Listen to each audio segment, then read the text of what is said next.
for a clean and healthy society. Haiba hiram asida Brahma Kumaris na shinduna chahi ama chupna chathagadaba program ngasi Pheidinga da leiba Brahma Kumaris Manipur ki shanglen da Houdokkhre.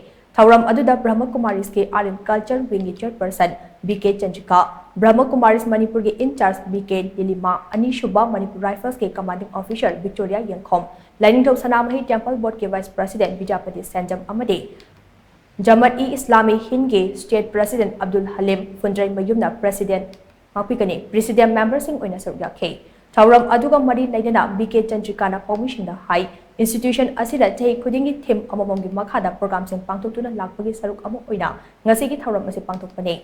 Chahi asigi theme oiriba spiritual empowerment for a clean and healthy society. Haiba asigi makhada seminar, dialogue conference amadi cultural program na chingba kaya Manipur gi tongan mafam yauna India amadi Malay mafam kharada thauram sing pangthokani haina mahang makha takhe. Thauram aduga mari lainana Brahma Kumari gi senior teacher BK Sunayana paumi sing da hai matau karamna clean and healthy society ama lingada gi haiba gi maramda ngasi dagi chahi ama chupna makhal makha kaya gi thauram sing pangthokani. Afaba amasung tijang kaijang taba khunai ama semgi hairabade aikhoi isadagi haugadabane maram aduna ahanbada aikhoi gi thamoi sengba mathau tai aikoina thamoi sengna tawba thabak thorom khudingmak imung manung kairoi lekai amadi khunai asida tapna sandorakani matau asumna clean and healthy society gi pandam ase fangba ngamlakani haina Sunayana na makha chana Houdokkhre.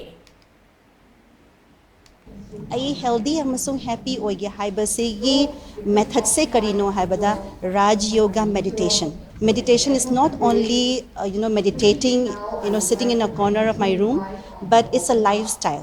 When I meditate, I'm meditating, I'm connecting with my inner peace, my inner power, and I'm connecting myself with the supreme power, and I'm getting those power in my life.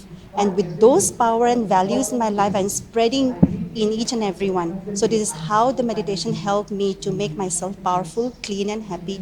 And from me, I can spread that cleanliness and happy and healthy to all the people around me. And I can make my society a healthy and clean society.